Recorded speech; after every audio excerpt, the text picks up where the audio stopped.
मसीह संदेश सुनने वाले सभी मसीहों को यीशु नमस्कार। मसीह संदेश में आज हम जीवन के वृक्ष को देखेंगे कि आज इस भोर परमेश्वर का वचन हमसे क्या कहता है।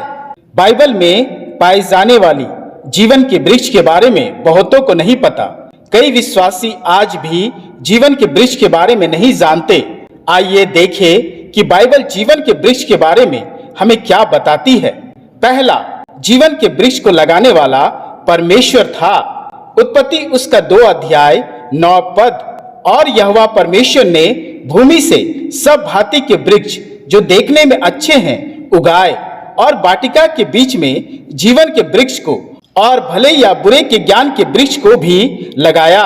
मेरे प्रियो, वचन साफ साफ बताती है कि जीवन के वृक्ष को लगाने वाला, सृष्टि करने वाला परमेश्वर ही था। दूसरा, जीवन के वृक्ष के फल खाने के लिए आदम और हवा वर्जित नहीं थे। मतलब आदम और हवा को जीवन के वृक्ष के फल को खाने के लिए परमेश्वर मना नहीं किया था। केवल वे भले या बुरे के ज्ञान के वृक्ष का फल ही नहीं खा सकते थे। उत्पत्ति उसका 2 अध्याय 16 से 17 पद।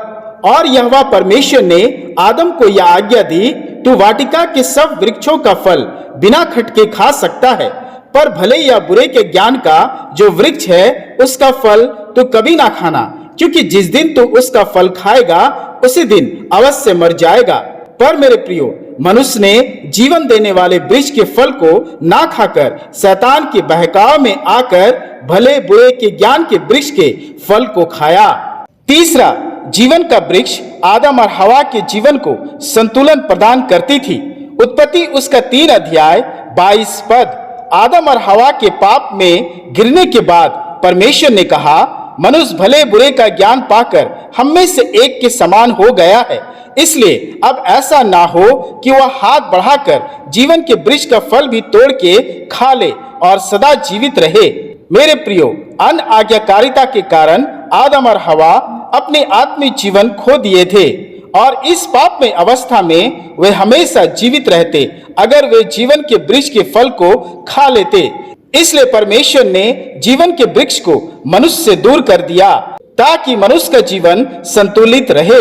चौथा, जीवन के वृक्ष पर पहरा लगाकर परमेश्वर ने अपनी दया मनुष्यों पर प्रकट की।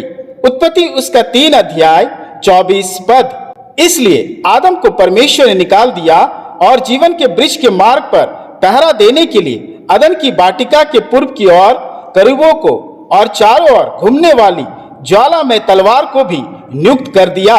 मेरे प्रियो, मनुष्य के पाप में गिरने के बाद परमेश्वर ने आदम और हवा को अदन की वाटिका से बाहर निकाल दिया ताकि आदम और हवा और उनके संतानों को सुरक्षित कर सके। क्योंकि अगर आदम और हवा जीवन के वृक्ष के फल को भी खा लेते तो वे हमेशा के लिए पाप, दंड और परमेश्वर की उपस्थिति से वंचित रह जाते।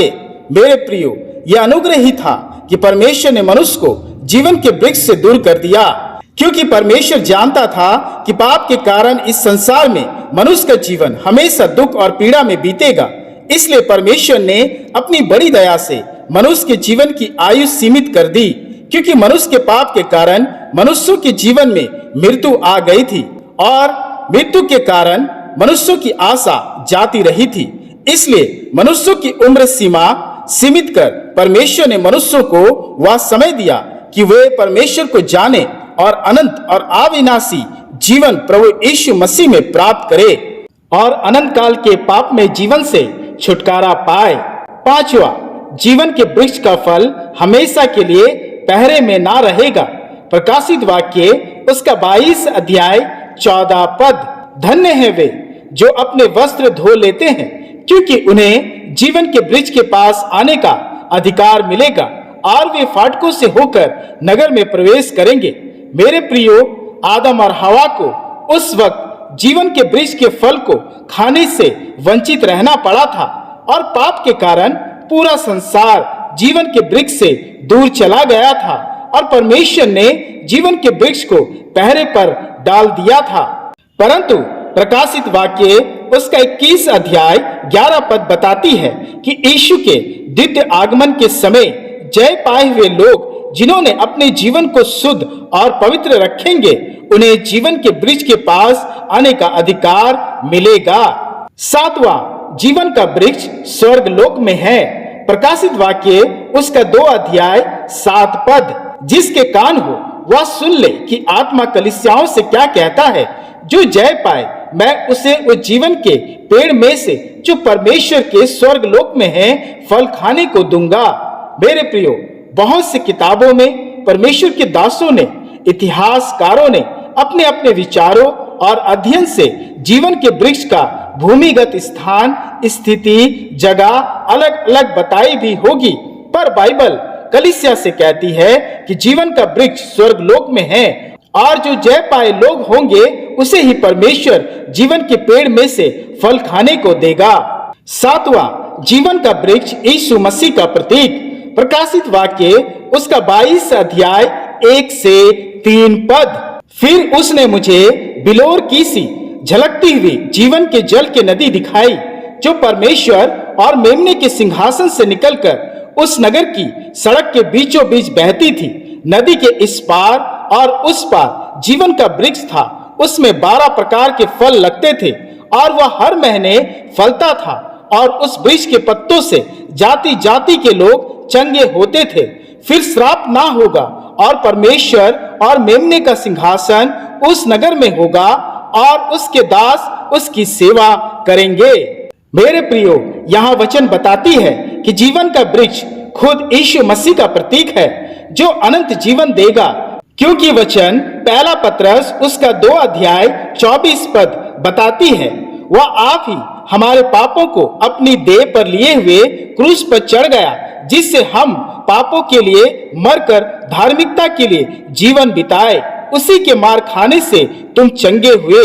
मेरे प्रियो, यीशु ही जीवन का वृक्ष है जिसे ग्रहण करने से हमें अनंत जीवन मिलेगा और यीशु के मार खाने से हम चंगे हुए हैं। साथ ही प्रकाशित वाक्य की पुस्तक बताती है कि जीवन के वृक्ष के कारण श्राप ना होगा और वचन यीशु मसीह के बारे में कहता है, गलातियों की पत्री उसका 3 अध्याय 13 पद। मसीह ने जो हमारे लिए श्रापित बना, हमें मोल लेकर व्यवस्था की श्राप से छुड़ाया, क्योंकि लिखा है जो काट पर लटकाया जाता है वह श्रापित है।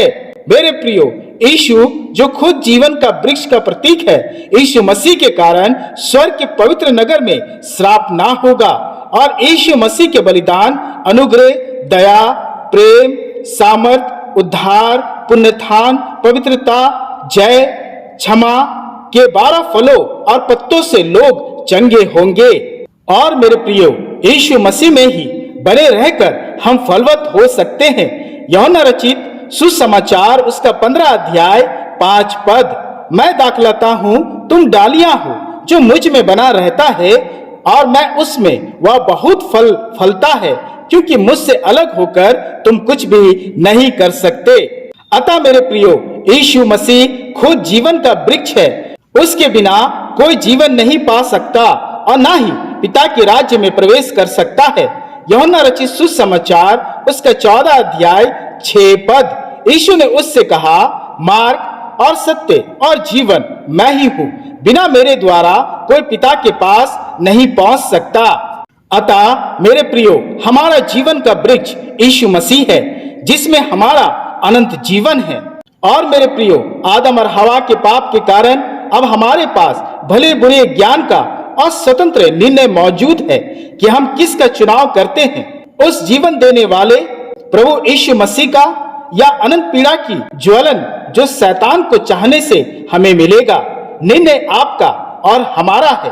परमेश्वर पिता इस वचन के द्वारा हम सबों को बहुतायत से आशीष दे। आमीन। आइए हम प्रार्थना करें। हे सशक्तिमान परमेश्वर, इस भोर हम तेरा धन्यवाद करते हैं कि तेरी भलाई और करुणा की सामर्थ से हमने आज के इस दिन को पाया है। हम स्वस्थ हैं, यह तेरी अपार दया है। हे पिता, आज के संपूर्ण दिन को हम तेरे हाथों में सौंपते हैं और धन्यवाद देते हैं आज के तेरे वचन की अगुवाई के लिए, कि जो अधिकार आदम और हमारे पूर्वजों ने जीवन के वृक्ष के फल को ना खाकर खोया था, वह अधिकार तू हमें देना चाहता है। हे पिता, हम तेरा धन्यवाद करते हैं कि मसीह के बलिदान और प्रेम के कारण हमें जीवन के वृक्ष के पास आने का अधिकार मिलेगा। हे पिता, इस घड़ी मैं अपने सभी परिवारों के लिए प्रार्थना करता हूं कि मसीह यीशु जो जीवन का वृक्ष है, अनंत जीवन का देने वाला है, हम सभी परिवारों में अनंत जीवन की महिमा होने पाए। स्वर्ग में मिलने वाला जीवन के उस फल से हम वंचित ना हो जाए।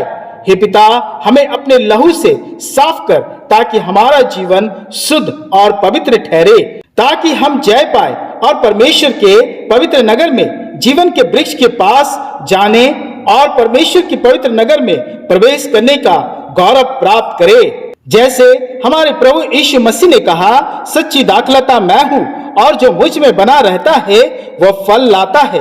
हे पिता, हम यीशु मसीह के प्रेम में बने रहे, शैतान के बहकावे में ना आ जाए और जीवन के वृक्ष के फल को ना खो दे। हे पिता, हम पर अपनी दया की महिमा होने दे कि आज इस भोर हम विश्वास की एक कदम और बढ़ाए कि उस जीवन के वृक्ष को अपने अधिकार में ले ले और हमारी इस प्रार्थना को पूरा कर अपने प्रिय पुत्र प्रभु यीशु मसीह के नाम से। आमीन, आमीन।